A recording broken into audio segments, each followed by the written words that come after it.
am so thrilled to have Simon Kendall from Doug and the Slugs here with me. Now, Simon just released a book called Real Enough: The Unlikely Story of Doug and the Slugs. So, we're going to have a wonderful conversation about the book. And also, Doug is going to be in Edmonton on May 30th rather, with the rest of the band to sing all of the wonderful hits, all of the greatest hits at Century Casino. Thank you so much for being here tonight, Simon. How are you doing? I'm doing well, thanks. Thrilled to be here and really looking forward. It's actually Simon who's going to be there with the rest of the Slugs. Doug will not be there, sadly, but Ted will be there at the Century Casino. And we always have a great time there. There's a wonderful audience. It's a great room. Looking forward to it. May 30th. I'm glad to be here with you tonight to talk about the Well, show I'm and the book. I'm really excited to talk about the book. So the book was absolutely wonderful. There were so many wonderful pictures in the book about the history of Doug and the Slugs. The stories were very humorous and they were mixed in with, some of the sadness and some of the tragedy that the band faced. So what made you decide to write the book at this time? I just figured no time like the present. It took longer to complete than I expected, and it had been on my mind for years. Uh, Guitar player and original Slug John Burton beat me to it. He published a book several years ago called Doug and the Slugs 50,000 Slug Fans Can't Be Wrong. And I haven't read his book because I didn't want it to influence mine. And so there are now two books. And, honestly, I'm looking forward to reading John's book now. But I just seemed like it was time to tell the stories while the band is still gigging, still playing. The music is still being played on the radio. And it was just something I wanted to do. Excellent. So one of the bands that I noticed that you mentioned quite a fair bit in your book is the Beatles. So how did they influence you uh growing up and as a musician?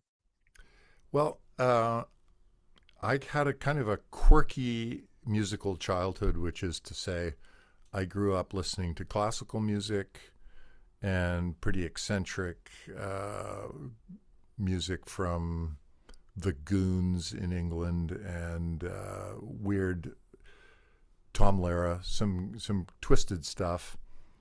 I didn't really listen to rock and roll when I was a kid. Didn't think much about it. Um, and then we came to Canada when I was 6, and I got into listening to folk music, part of the folk music scare of the late 50s and early 60s. And as it happened for me personally, being in New York City, we went to New York. My dad got a job teaching there, a temporary post, and we went to New York in 1964. And it was very exciting to be in New York City anyway. And the Beatles were everywhere on the radio, and they came to play the Ed Sullivan Show. And I was totally caught up in it. I was 11 years old. I went, I love these guys. And I immediately bought In His Own Right, John Lennon's book, which is Mhm. also very off the wall, very British, very quirky, similar to stuff that I'd read as a kid with, as I say, the Goons and Spike Milligan and those kinds of weird, twisted humor thing. And I thought, these guys are great. And I loved how fresh they were and how irreverent and even their press conferences. Because anytime that I had seen um, Elvis Presley or Rick Nelson or those guys, I just went, this is so contrived seeming to me. And seeing the Beatles do a press conference when they got off the plane in New York, I just went, these guys are real. They are fun. And I loved the music. So they were kind of my first pop band, rock pop thing that I liked. I can't speak for the rest of the guys in the band, but it's very much, we were the perfect age, 11, 12, 13, when the Beatles took North America by storm. We loved them.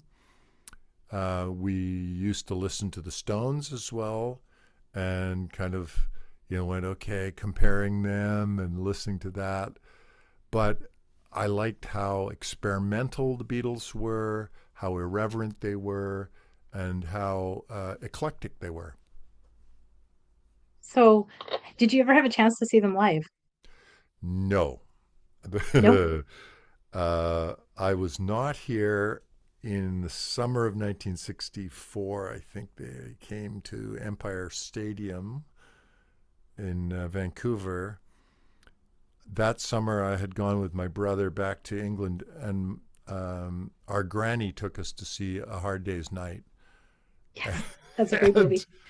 and and she was your classic English granny, and she said, "Oh, yes, four very nice young men." And I was going, "Okay, Granny likes them, great," and I loved the movie. Never got to see them live. I don't know that it would have been such a great experience because anything I heard about the show at Empire Stadium was that it was a disaster. Nobody could Oh hear no. anything. And they played for 40 minutes and it was all screaming, that kind of Oh stuff. dear. You know, I don't think there had to be a sweet spot. Perhaps if you were in a small town in England in 62, 63, or if you were at the Cavern Club, maybe that would have been the best place. But once they achieved worldwide notoriety, technology hadn't caught up with them. And I don't think the screaming was louder than any equipment that anybody Hmm. had. I don't think it would have been great musically. So, Well, let's talk about the name Doug and the Slug. So I'm going to read the passage from your book okay. about how the name came to be. So it was more warehouse space than venue. The band was booked to play it on December 17th, 1977, after the owner came down to see them rehearse. Apparently, liking what he heard, he asked what the band's name was. Nobody, not even Doug, as the conceptualist, had yet thought of one. A long pause was broken by early bassist Dennis Henderson, who spoke up with Doug and the Slugs, which garnered enough chuckles and ambivalence that most present thought they could always change the name down the road if they wished. Now, obviously, you didn't change the name down the road. It's still Doug and the Slugs to this day. So, what were your initial thoughts when you heard this? And did you think that the name Doug and the Slugs, which is very quirky, set the tone for the band and the amount of fun and quirkiness that you have in your music and your videos? I think it did set the tone. And interestingly enough, the episode that you just read was the proto Slugs, we call them. So it was the first edition of the band, which was Doug Bennett, John Burton, bassist Dennis Henderson, drummer Larry Lunchpail, and an almost brother in law of mine, Drew Neville, on keyboards. Well, the band was not even together for a year, and it was that band uh, fell apart, and then John invited us to put the band together. I had read about Doug and the Slugs in the Georgia Strait. I was living in the interior of BC in Rossland.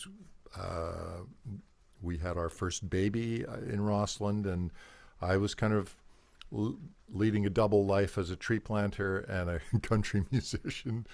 And I'd met Doug briefly at a jam session in a basement in Kitsilano the year before, and I would read about the band and I'd say, "This is actually happening. These guys are doing something."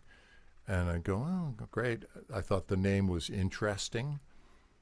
Ironically enough, there was enough of a backlash against the name early on that people felt that the name was holding the band back. Nobody would ever take that band seriously. Nobody would ever sign them. Drew Burns, who ran the Commodore, specifically said he would never hire a band named Doug and the Slugs. And so the very first gig that the recording band did, which was December 8th, 1978, the poster says the Doug Bennett Band. So we had caved into industry pressure to straighten out the name. The fans of the band rebelled and they said, "What the, you know, what? It's Doug and the Slugs. Doug Bennett Band is so generic. Forget about it." So we did exactly one gig as the Doug Bennett Band. Wow. And then right away we went, this isn't going over with our fans. So we reverted to Doug and the Slugs. And we still had a lot of pushback from the industry because in 1978, 79, punk was pretty fresh on everyone's mind. People would assume that we were a punk band. We were definitely not a punk band. We were too old and too eclectic to be punk. And so there was, people thought, this name is. Some people thought it was disgusting. Some people thought it was funny. It was like many things with our band. It was never meant to be. It was just a knock. Dennis just kind of went, it rhymes, whatever. We need a name for a gig. Just threw it out there, and here we are, 48 years later. So I have before we talk about Doug, I have to say the tree planter picture of you is great. I absolutely loved it. Okay, It's a yeah, it's a wonderful picture. Um, so we'll talk about Doug for a bit. So, I mean, okay. Doug was this larger than life character with an absolutely phenomenal voice. His life ended tragically in 2004. I actually remember when he passed away. I was really sad because I am a big fan of the band and of course of Doug. And he wrote 39 coil diaries between 1980 and 1989. What were your initial reactions and thoughts while you were reading like these diaries that he so thoughtfully wrote during this time period?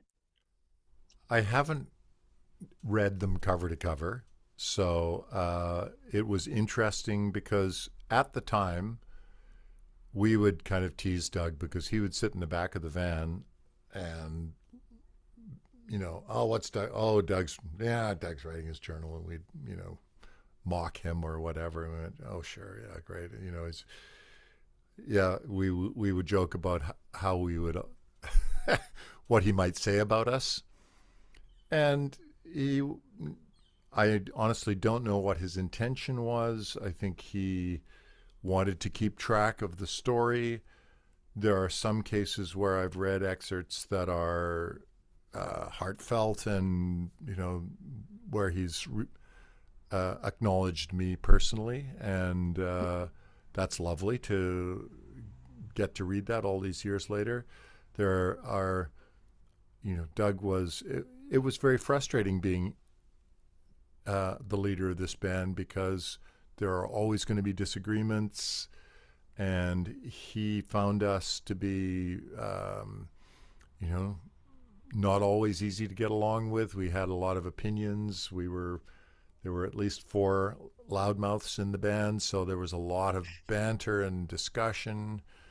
And Doug kind of set himself up as it was his way or the highway. And of course, there's a lot of bickering that goes on behind the scenes. And so he writes about that. And honestly, he's right. But it was difficult to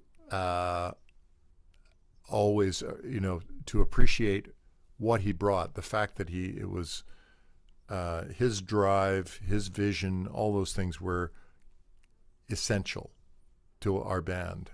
But we didn't always cut him a lot of slack, or it was not always not always positive. And I think that goes for just about any band. Behind the scenes, it's a pressure cooker of a life, and it's Mhm. hard on everybody. Mhm. He was pretty honest in his journals, and the excerpts that we have in the book, I think, they're funny, they're poignant. It's nice to see what he was thinking and to have his voice as present as it can be under the circumstances. Do you think the notebooks will ever be published? Like, do you know if there's any plans to publish them in a memoir? No, his family gave director Teresa Alfeld, who directed Doug and the Slugs and me, Hmm. They gave her permission to read them when John was first writing his book. Doug's widow Nancy had uh, given us access to them, given John access specifically, and then Teresa. And then in the movie, for people who haven't seen it, Teresa has band members and friends and family members read excerpts from the journals, which is, again, I think a great way to bring Doug into the present because he's talking about all of us, uh, Yes. you know, on the page. And whether they will ever be published in their entirety or even in more than what has been, replicated in our book and in the movie, I'm not sure. It's not really my call. Yeah. Well, for anyone who wants to see the documentary, you can watch it on CBC Gem. It is there and it is available, and it is a great watch. I really enjoyed that documentary as well. Mm-hmm. So let's go to a fan question. Sure. So James Beaudry submitted this question online, and he wanted to know what is one of the most important things you learned from Doug? What's the one thing you think Doug should be remembered for? Boy. Um, I think the most important thing I learned from Doug is to believe in yourself and go forth. Don't take nonsense or try to please people for what they want. Be yourself, be proud of it, and give it your all. And he exemplified that, and that's a great lesson for anybody. In terms of what's the most important thing, what I hope is that people appreciate the depth and breadth of his writing, not Hmm. just what you hear on the radio, but songs that are on album cuts that are deeper and more thoughtful, and to me, more powerful in a way. He was a really exceptional lyric writer, Hmm. and not all of that lyrical depth gets is on the songs that get heard on the radio. So I hope people appreciate him for his um, talent as a songwriter. So we'll talk about another fan question because it fits in nicely with the musical and the music and the songs. Okay. So Dwayne Bear also submitted this question online, and Dwayne wanted to know where did you record your first single, Too Bad? Okay, that could be a trick question because we recorded the independent single in the fall of 1979. We had no record deal. We barely had a management deal. And we went into Tetrahedron Studios at sort of 12th and Arbutus in Vancouver. Later, that studio became Blue Wave. Tom Lavin from Powder Blues ran it. Yes. And there were not a lot of studios available in Vancouver at the time. Mushroom was one of them, and there were a couple others, but it was a small studio. We went in, got backing from a promoter friend, Peter McCullough, who's put up the money to make the record, and we brought in Sam Feldman, our manager, brought in Howard Steele, who'd produced Trooper, to kind of whip us into shape in the studio. And Howard Steele came in, and he's a very California guy, and we were not experienced studio musicians by any means. And we were playing the song, and he said, "Man, man, this you're kind of missing it here. The magic of the demo, man." And we're going, "The demo?" We'd been in the studio a few months earlier and done a very quick recording. He had heard the cassette of the demo, and he kind of brought us back. He said, "Man, there's the magic of the demo, man." And so anyway, we recorded that. Uh, we had expected that we would sell 45s off stage, just single, and maybe recoup our money and sell it for $1 or $2 or whatever it was. We had no expectation that it was going to go further than that. We were just going to sell it at shows. And then we went out to Ontario, and while we were working our way around the circuit in southern Ontario, sleeping on floors and driving borrowed vehicles, this too bad the single took off at radio across the country. Blew our minds. We had no expectation. Uh, my goodness. Okay, we've got a hit, and that was exciting. We were not thrilled about the recording, so when we went in about 8 months later, so May of 1980, we went to Metalworks Studio in Mississauga to make our first album. Still didn't have a record deal, but Sam Feldman mortgaged his house to pay for our first album. And the recording engineer, who was a lovely guy named Mike Jones, who's sadly no longer with us, but he was a Brit. He'd trained at Decca. He was, a Welsh guy, but he'd cut his teeth in London. And he said, "Oh, you could do much better than that." Oh, yes, yes, yes, yes. Anyway, so it was a single, a second time out, because it was the first single from that album, but it was a different version. So I'm not sure whether Dwayne wanted the independent single, which is pretty rare, or the single from Cognac and Bologna. Same song, same arrangement, different recording. I think he'll be happy with that answer because it gives us the history of both, right? So Yeah, there you go. so what is your favorite song that you've recorded with Doug and the Slugs? Well, I don't believe in favorites. Okay, that's a fair question. I know it's I kind of like picking your favorite child, right? yeah, a little bit. I mean, I love Advice to a Friend, which is on Cognac and Bologna. I love Alibi, which is on Wrap It. Uh, let me think. What's on? Love Shines is pretty special on Mhm. Propaganda.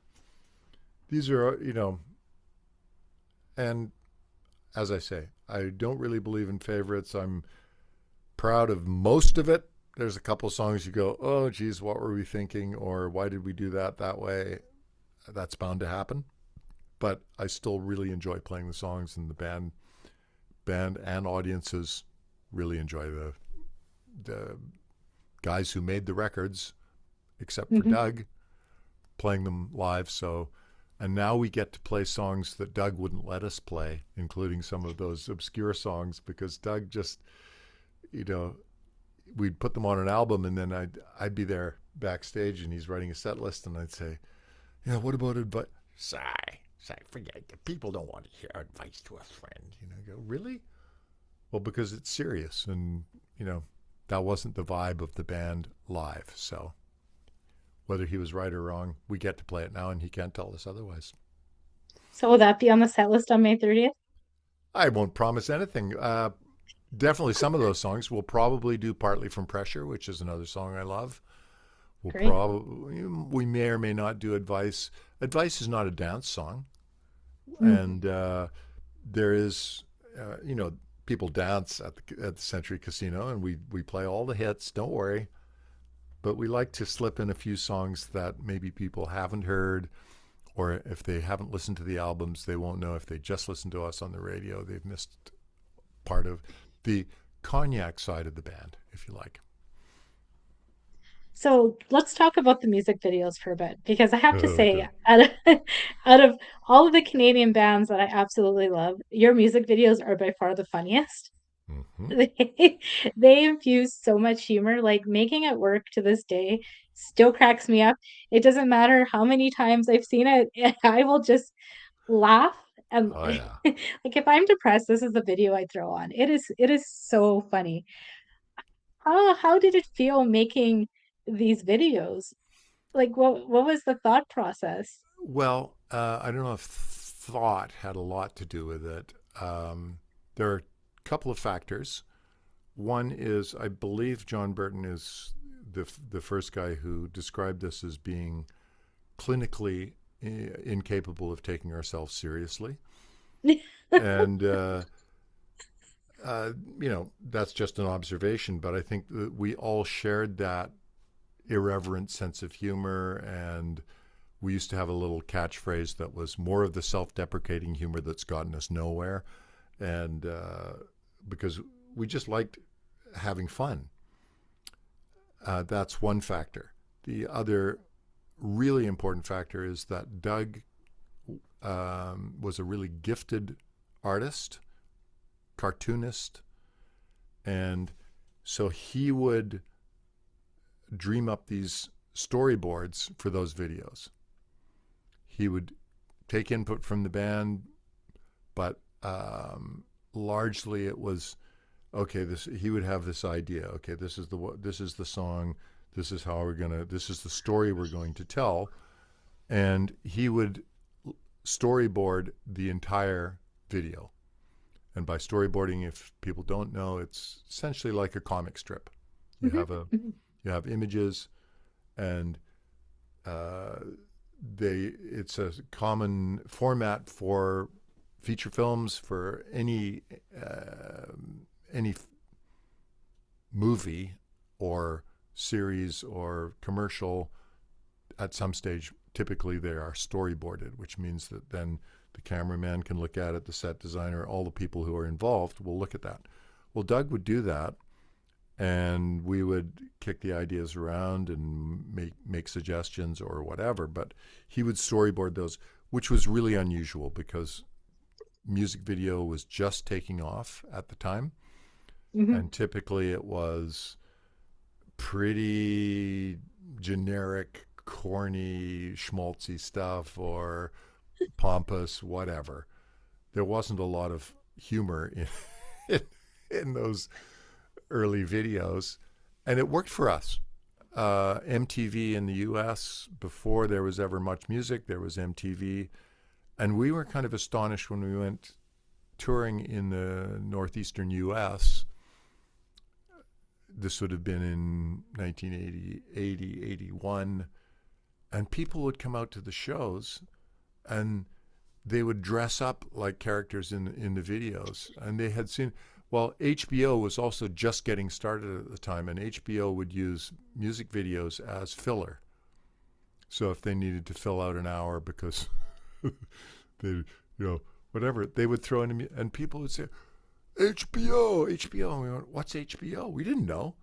Well, we were getting played on television, and we were aware of MTV, but MTV loved it because it was a different and more engaging form of music video than they were used to. So Doug was a huge part of that. He had that vision of, he had a very graphic sense, and he came from an advertising background. He'd worked as a graphic artist for advertising, but long before he ever sang a song or thought about getting a band together, he was a graphic artist for advertisers, for advertising companies in Ontario and in Montreal. So he had that sensibility. I was interested in film from before Doug and the Slugs, but it was documentary films and that kind of thing, and writing music for films was my take. So both those things are, and the band's uh, irrepressible sense of humor, I think, is really what's in there. They're fantastic. Thank you for all the Thank times you. that you made me laugh when I was having not the best of days. I really appreciate it. And I'm sure a lot of Canadians feel the exact same way. So thank you. Yeah. Uh, thank you so much. One of my favorite parts of the book is when you talk about your family. Oh yeah. When you talk about, staying in touch on the road and all the long road trips and being away from your wife and your children. And one of the stories that absolutely touched me was when you talk about how you took a storybook, you would go buy a storybook and you would record yourself reading the book and then you'd mail it to your children. I thought that was the sweetest thing ever, because obviously nowadays, I mean, you and I are in two different provinces and we're having this interview by Zoom. It's very different now than it was when you were on tour. Um, I trust your kids absolutely loved hearing Dad's voice on those recordings, and that they're truly special. I hope they still have them, because I would have kept them if you were my dad. Do you what memories do you have of recording those? Like, did you have any favorite books, or did your kids have any favorite books? Oh, the favorite series at the time was Prince What a Mess, a British guy. It's about a dog, and the dog is an Afghan hound who's Prince What a Mess, and he's just a disaster. And I would find these kids' books because uh, I we averaged 6 months a year on the road when my Mhm, kids were young. My eldest daughter was a year old when I joined the band, and um, it was a huge adjustment.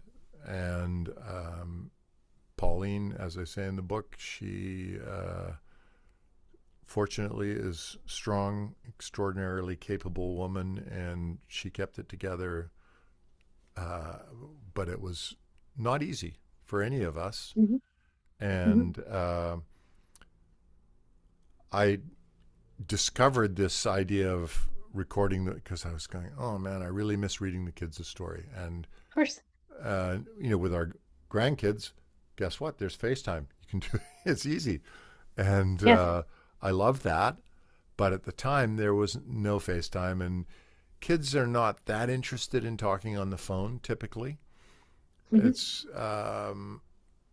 especially when and this was before all of the cell phones and all that stuff, of course. But I would buy a book, and I had my little Walkman cassette, and I'd record myself, and then I would pretend that I was in the room. So I would say, "Okay, Levon, you know, stop kicking your sister," and just stuff that he would do or they would do when they were sitting together, and then they would they would do a double take because they think I was actually there because, of course, he was kicking his sister in the bed or whatever nonsense he was getting up to. And I think, oh my goodness, Dad, he knows. Well, it's, you know, and I would I read the love it. story, make these little asides, and then, tell him I loved him. And then I'd take the book and the cassette, put it in an envelope, and mail it home. And it actually worked. My wife was able to say, "Okay, Dad's going to read you a story. Here's the cassette player. Go up, and by that time, our eldest would have been 9 or 10, so she Mhm. was pretty responsible, and the youngest was 3 or 4, and a bit less responsible, perhaps. Whatever. It was just something, and I'm glad I had the idea. I don't remember. I think it just evolved. It was some way to stay in touch because Yeah. uh, it's not easy touring with kids, as I say. Possibly if you're at a different level and you can have nannies and minders and your own bus and a hotel suite, be a different story. We were never in that league, so Mhm. it was already too crowded in the van. There was no way that family was going to come along, and family does really disrupt the vibe of a band.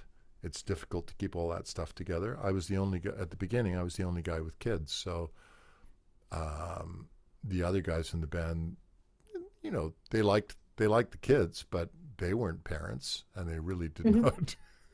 They did not until Doug and John and Wally eventually had kids, and they went, "Oh, okay, I see what Now I get it." Well, you cannot really project being a parent until you're a parent. And that wasn't our family didn't get started with me as a touring musician. So that was a big adjustment. Well, that was one of my favorite stories, and you tell so Thank you. many great ones in that book. You also have had like a wonderful solo career. I mean, you won a Genie Award. Mm-hmm. You've toured with so many great musicians, such as Colin James. What would you say is one of the highlights or your favorite moment from your solo career work? Uh, sheesh.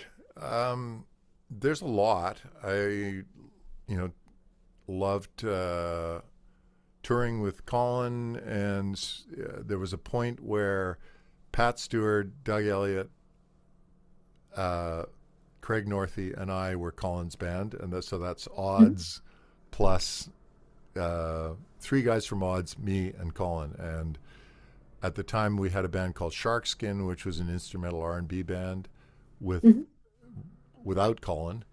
And I loved that band. We didn't get to play a lot, but Tragically Hip were fans of ours, and we played the Millennium Show at the then Air Canada Centre in Toronto just before the Hip at the at Oh, the Millennium New Year's Eve yes.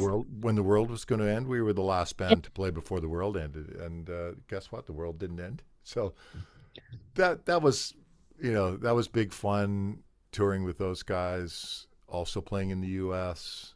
and going to Europe, which I never got to do with the Slugs, but going to Mhm. Europe with Colin James Band in 2005.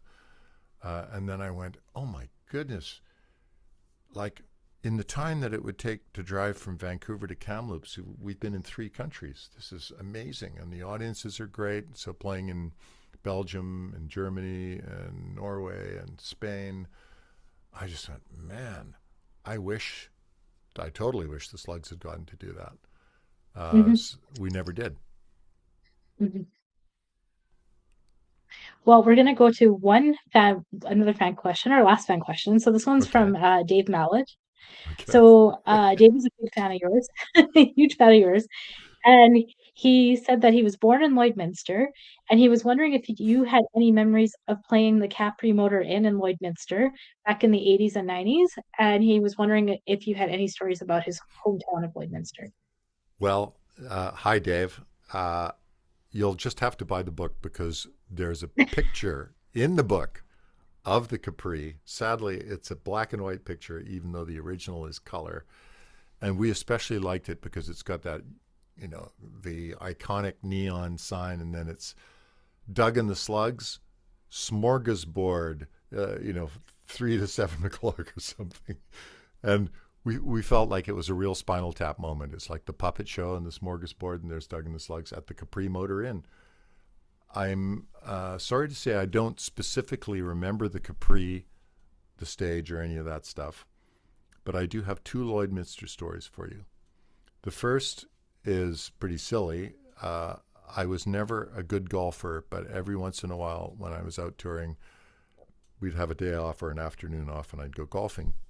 And one summer day, I thought, I'm going to go. There's a golf course in Lloydminster.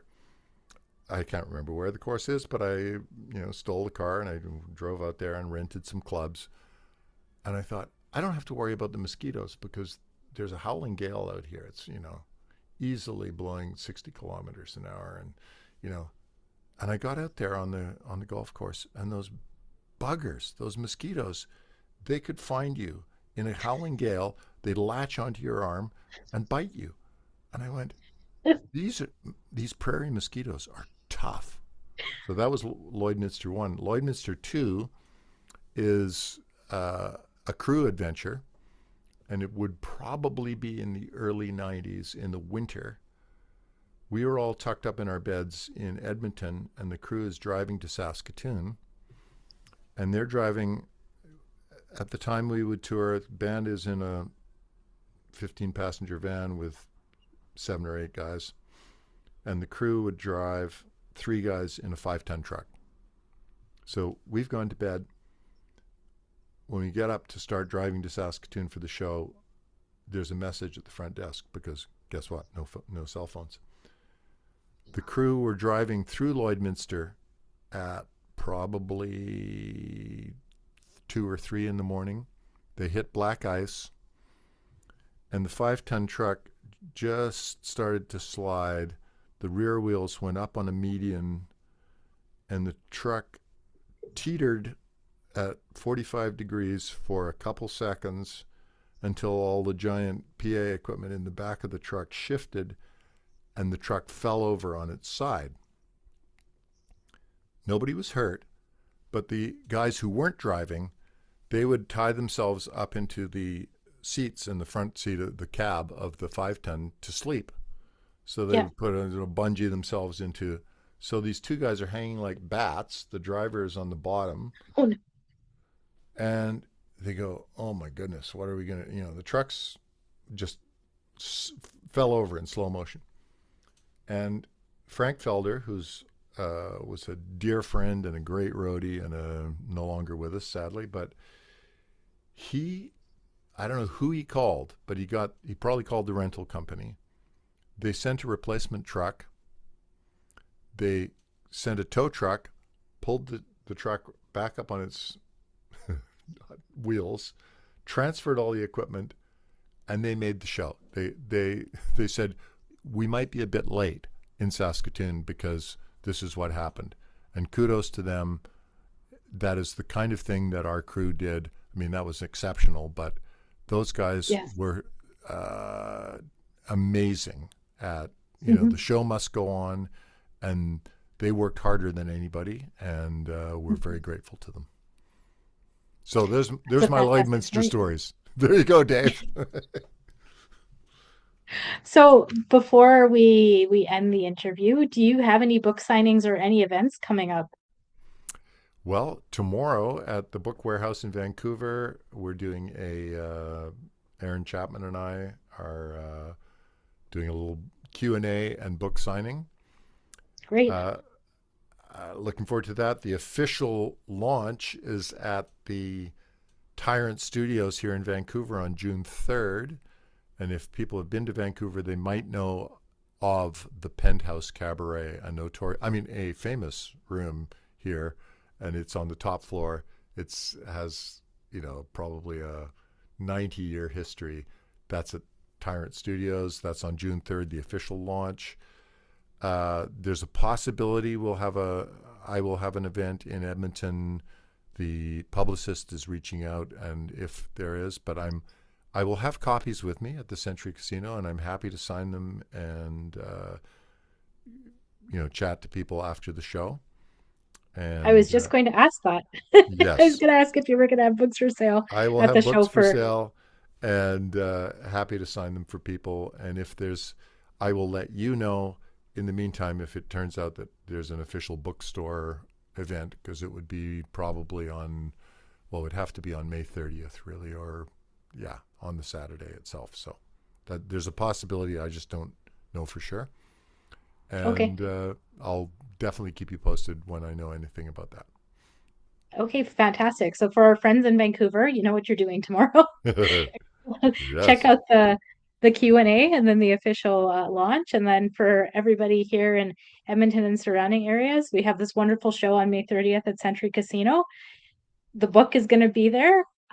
If you don't live in Vancouver or Edmonton and surrounding area, the book is available on Anvil Press. I'll be sure to drop a link to how you can buy it from Anvil in the comment section of the videos, so you too can get a copy. Highly recommend. It was a fantastic read. I couldn't put it down. It was really late. It was really late at night. I had to work the next day, and I'm sitting on the lazy boy and I'm reading and reading and reading, and the next thing I know, I look at the clock and I was like, oh my God, I have to I have to Oh dear. get to Well, bed to get to work. So that's so it so is a wonderful, wonderful Maria. Thank you. so it is a wonderful read. Like you will get Uh, lost in these stories and all the rich history of the wonderful band that Doug and the Slugs is, and of course the wonderful stories of Simon and his life. So please check it out. Thank you so much for taking the time to talk to me. I really enjoyed this, and I look forward to meeting you in person at the end of the month. Great. Thank you, Maria. We'll see you on May 30th. Really You appreciate it. will. Take care. Okay. Bye Bye now. bye.